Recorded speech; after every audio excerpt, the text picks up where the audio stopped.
Bonjour à tous et bienvenue dans cette vidéo. Nous sommes dimanche 13 novembre et comme vous, je pense, eh bien, ce matin, j'ai vu les terribles images de ce qui s'est passé lors d'un meeting aérien aux États-Unis, au Texas, à Dallas pour être précis, avec la collision en vol entre un P-63 King Cobra et un B-17, collision qui a fait plusieurs victimes. Heureusement, personne au sol. Néanmoins, ce que je vous propose aujourd'hui, eh bien, c'est de réagir à chaud. Alors, attention, lors de ces réactions à chaud, l'objectif c'est pas de savoir la faute à qui, pourquoi, comment.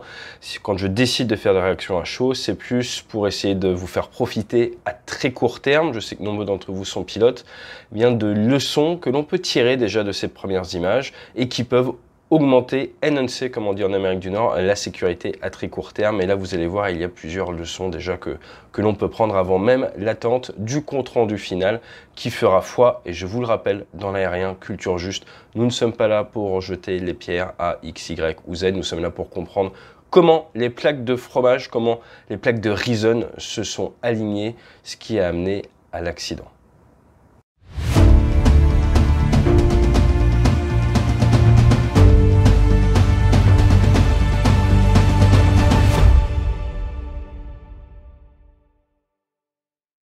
Et afin de commencer, de prendre un tout petit peu de recul, on commence par présenter les protagonistes de cet accident malheureux. Donc c'est le samedi 12 novembre 2022, il est à peu près 1h de l'après-midi. Vous avez le vol qui fait partie d'un meeting aérien qui doit durer 3 jours. Vendredi, cause météo, ça a été réduit. Là, nous sommes le samedi. Les débuts des opérations aériennes commencent à 11h, juste après l'hymne national. Et là, nous sommes à peu près à 13h21 locales. Vous avez à la fois les bombardiers en vol et des chasseurs. Et vous avez, d'après ce que l'on voit au niveau des images, une sorte de circuit long de trajectoire extérieure emprunté par les bombardiers et de trajectoire intérieure empruntée par les chasseurs. Le P-63, dans son virage, vient découper l'arrière du B-17 qui, coupé en deux, tombe au sol. Donc dans un premier temps, le B-17. Le B-17, celui que vous voyez là, c'est un des 5 exemplaires en état de vol. Il a été assemblé en 1944 à Long Beach, en Californie, livré en 1945. Il est parti de suite, non pas en Europe comme la plupart des B-17, mais il est parti dans le Pacifique où il a travaillé avec la Navy. Il y en a une vingtaine qui ont été donnés à la Navy. Il a fait de la lutte anti-sous-marine, de la reconnaissance et également du commandement en airborne. Ensuite, après 3257 heures de vol, il a été stocké, il devait être détruit, mais cet exemplaire en 1957 a été racheté pour 17 500 $ par une compagnie qui voulait l'utiliser, a été revendu derrière en 61 pour faire des photos, et ensuite en 1967, la commémorative Air Force, son utilisateur, son exploitant actuel, l'a racheté pour 50 000 $. Il a arrêté de voler, il s'est mis à revoler en 2009, il a repris les vols au-dessus d'Houston initialement, et depuis 2009, il vole au-dessus du Texas, même si en 2015, il est allé à Washington DC pour fêter les 70 ans de la victoire américaine en Europe.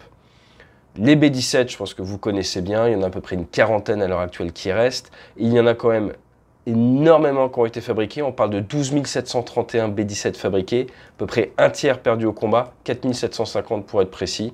C'est propulsé par 4 moteurs de 1200 chevaux, ça fait 16 tonnes 4 à vide, 30 tonnes à la masse max, c'est plus lourd qu'un Rafale à la masse maximum. Il pouvait emporter 2 tonnes 7 de bombes et premier vol en 1935 en service de 38 à 68. Voilà ce qu'on pouvait dire pour ce B-17. Il y a eu d'autres pertes en accident, notamment en 2019 en meeting aérien, on pourra en reparler. Mais ce que je voudrais quand même rebondir, c'est qu'il y a certains B-17 qui sont très costauds. C'est un avion qui était réputé très costaud. Les plus connus, c'est lesquels? C'est sûrement le B-17 Memphis Belle. En 1943, c'est le premier à avoir fait les fameuses 25 missions qui lui permettaient après de revenir sur le continent américain. Vous avez quand même avec le Memphis Belle 8 victoires confirmées pour les gunners et 5 probables. Et sa 26e mission, c'était le retour à la maison. L'autre très connu, et malheureusement ils n'ont pas eu autant de chance hier, c'est le All American 3 qui avait décollé d'Algérie et lors de son transit retour a été attaqué par Eric Paxia qui était un as allemand avec 16 victoires. Le mitrailleur l'aurait touché. L'aile de l'avion allemand a percuté le B-17 et le B-17 a réussi à rentrer avec cette dérive complètement découpée. Donc voilà, c'est un avion qui peut être très costaud, mais là vous avez vu hier avec les forces en présence, impossible que ça tienne. L'autre avion, c'est un Bell P-63 King Cobra. King Cobra qui a plutôt connu le combat du côté soviétique. Il y en a 3305 qui ont été fabriqués. C'est l'amélioration du P-39RA Cobra. Lui, il y en a quasiment 10 000, 9584 qui ont été faites. Le King Cobra, sur les 3305, les 2 tiers ont été donnés aux soviétiques. À la base, l'idée, c'est de se battre contre les Japonais, mais ils l'ont plutôt utilisé contre les tanks nazis. Il en reste 14 dans le monde et 4 étaient en état de vol jusqu'à hier. C'est un petit avion, donc ça fait du 3 tonnes 100, 4 tonnes 9 en masse maximum, fabriqué ce coup-ci à la frontière du Canada, à Niagara Falls, et les avions étaient convoyés jusqu'en Alaska par les Américains avant d'être récupérés par les Soviets qui les emmenaient du coup sur le front de l'Ouest pour eux. 2396 ont été livrés par les airs aux Soviets, 3 par la mer. C'est un avion qui avait pas mal de limitations, notamment au niveau du centre de gravité, qui pouvait poser des soucis. Il fallait être assez souple aux commandes dans le plan vertical, sinon il pouvait facilement partir en vrille. Après la guerre, comme il a été gardé par les soviétiques, il s'est mis à avoir une petite appellation OTAN qui était Fred. Et ce que vous ne savez peut-être pas, c'est qu'en 1945, il y en a 114 qui ont été donnés aux Français. Et vous avez les escadrons de chasse, le 1-5 Vendée et le 2-5 Île-de-France, sur Mirage 2000C et maintenant sur Mirage-5, eh bien, ils les ont utilisés notamment au combat. En 1951, ça a été remplacé par le L4. Wings over Dallas, comme je vous disais tout à l'heure, ça a ouvert à 9 h du matin. À 11 h, début des vols. Et il y a eu une multitude de tableaux, si on peut dire, avec notamment le Tora, avec des T6, des bombardiers, le Red Doolittle avec du B-25. Et là, le tableau, c'était B-24, B-17, B-25, A-26 avec une escorte de SB-2C, P-63 et P-51. Le show aérien devait s'arrêter à 14 h 30, c'est donc 1h15 avant la fin du show qu'il y a eu un souci et c'était donc la première journée, puisque la veille, conditions météo pas bonnes, l'organisateur n'a pas pu faire voler comme prévu. Aujourd'hui, ce dimanche, le show devait continuer, mais il ne sera pas Show Must Go On. Ils ont annulé toutes les activités et c'est la commémorative Air Force qui a organisé tout ça. Leur objectif, c'est éduquer, inspirer, honorer par des survols, mais également par des vols réels. Il était possible de monter dans les bombardiers en payant votre place. Ce qu'il faut savoir, c'est qu'ils ont acheté leur premier P-51 en 1957, après du Bearcat, et rapidement, ils se sont mis à avoir beaucoup d'avions. Ils en avaient 9 en 61, premier musée en 65, et à la base, ils s'appelaient la Confederate Air Force, et ils ont changé leur nom en 2002 pour plus incarner le ralliement qu'ils cherchaient. C'est quand même 13 000 membres, 175 avions, 60 types différents. Leur base est là, à Dallas. Vous voyez, c'est très joli. Ça fait que quelques années qu'ils sont là. Ils ont des membres qui sont présents dans 28 pays différents. Ils font un travail de mémoire qui est très, très important. Leur base maintenant est donc à Dallas Executive Airport, anciennement appelé Redbird. J'ai eu la chance de m'y poser en T-34. Vous êtes à 10 km au sud-ouest du centre de Dallas et vous avez 2 pistes, 1158 et 1966 mètres. Les hélicoptères de la police de Dallas y est également basé, et donc depuis 2016, là, officiellement, la Commemorative Air Force. Alors, des collisions en vol, on en a parlé récemment sur la chaîne, c'était le 22 mai 2022, à Cognac, avec la démo tactique de l'armée de l'air qui s'est percutée, heureusement sans plus de dégâts. Le gros cas connu, c'est le 28 août 1988 à Ramstein avec les Frecce Tricolori et leur MB339 qui se percutent. 3 pilotes décèdent, 70 personnes au sol, 450 blessés, 1500 personnes vont devoir être traitées, soit pour des blessures physiques ou psychologiques. L'Allemagne, dans la foulée, avait décidé de 3 ans sans meeting aérien. Donc oui, les collisions en vol peuvent arriver. Le gros point à voir, c'est que vous voyez que grâce au retour d'expérience de tous ces accidents, les zones de sécurité, les trajectoires ont été étudiées, ont évolué de manière à minimiser l'impact au sol. Là, vous avez quand même un bombardier et un chasseur qui s'écrasent avec aucune apparemment victime collatérale au sol. C'est quelque chose de très important et ce que je vous propose sans plus attendre maintenant, c'est d'analyser un petit peu les trajectoires. Alors en fonction des angles de vue, vous voyez, on voit les choses un peu différemment. Moi, le point vraiment que je trouve important, c'est sur cette vidéo là, vous voyez bien qu'il y a un alignement des bombardiers et les chasseurs sont censés avoir leur circuit différent. Donc comment gérer la déconfliction dans un meeting aérien? Vous pouvez décider d'avoir des trajectoires au sol qui doivent être respectées par les équipages. Typiquement, vous prenez la patrouille de France, quand ils se croisent, il y en a un de chaque côté de la piste. Vous mettez une personne à droite de la piste, chacun à droite de la piste, vous arrivez en sens contraire, personne ne va se rentrer dedans. Si à un moment, un pilote quitte la trajectoire sol prévue et qu'il vient empiéter sur, on peut dire, la ligne des autres, ça peut poser un souci. Normalement, on va se voir visuellement. Néanmoins, pour un pilote, c'est difficile de voir quand vous êtes en virage avec les ailes assez inclinées. C'est pour ça que par moment, même on fait des virages, on remet les ailes à plat, on regarde et on repart. Ne partez jamais en virage sans avoir fait votre sécurité virage avant. On fait toujours extérieur, devant, intérieur, on incline l'avion, on part. Avec les ailes basses, il y a forcément un danger, c'est quand vous êtes incliné comme ça, par exemple, dans son cas, vous êtes incliné comme ça, vous ne voyez pas ce qu'il y a derrière.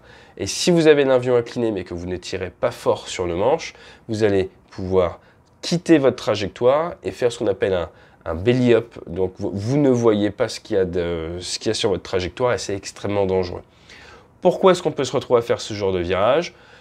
Parce qu'on a quelque chose dans le cockpit, parce qu'on perd notre attention, parce qu'on a un souci dans l'avion ou un souci médical. Donc normalement, on voit bien les autres chasseurs bien suivre la trajectoire.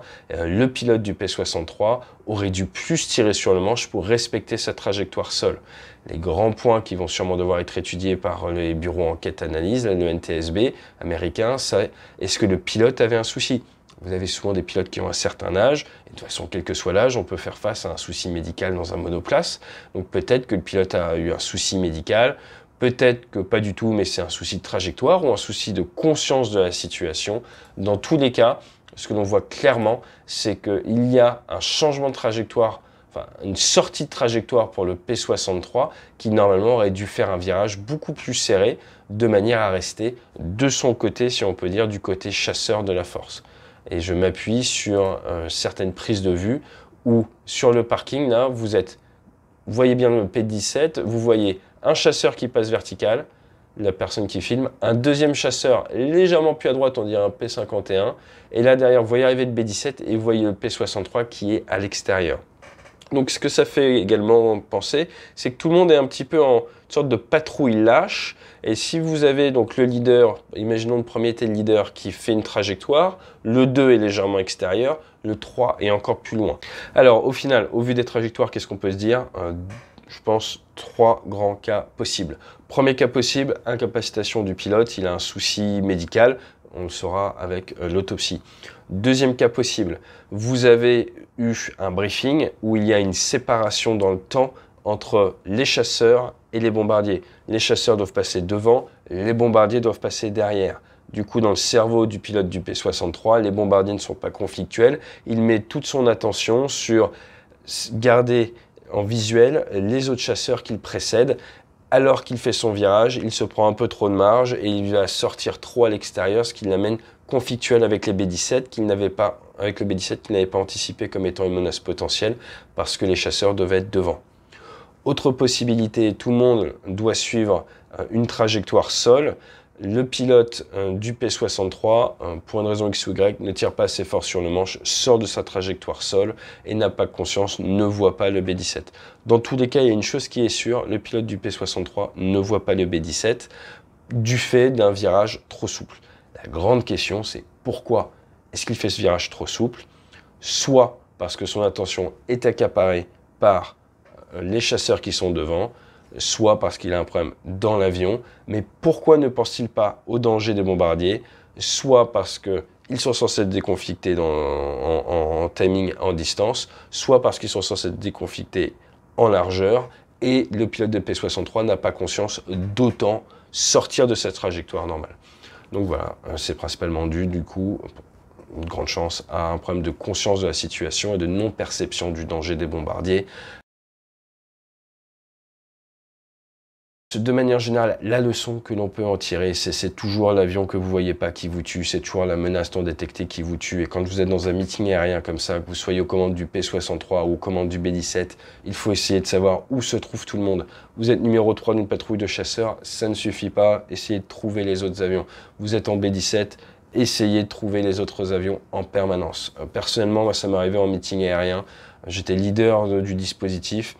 On a un avion de collection qui faisait partie du package qui a breaké lors d'une figure du mauvais côté et qui s'est mis à partir vers mon équipier. Je le surveillais alors que j'étais en train de faire ma voltige à côté et on a fait un call et on a déconflicté de suite en altitude. Donc il faut toujours faire attention. Ça peut arriver, même avec du monde entraîné. L'erreur est humaine, la charge de travail et la saturation mentale est très forte en meeting aérien. Il y a beaucoup de pression, beaucoup de contraintes. Ça reste des moments très sympas en termes de pilote, mais c'est pas non plus des moments pour lesquels vous êtes surpréparé d'un point de vue expérience ou heure de vol. Donc il faut toujours garder la tête en permanence qui bouge dans tous les sens, et essayer de se construire sa conscience de la situation. Et si pendant 2-3 secondes vous ne faites rien dans un avion, c'est que vous faites une bêtise.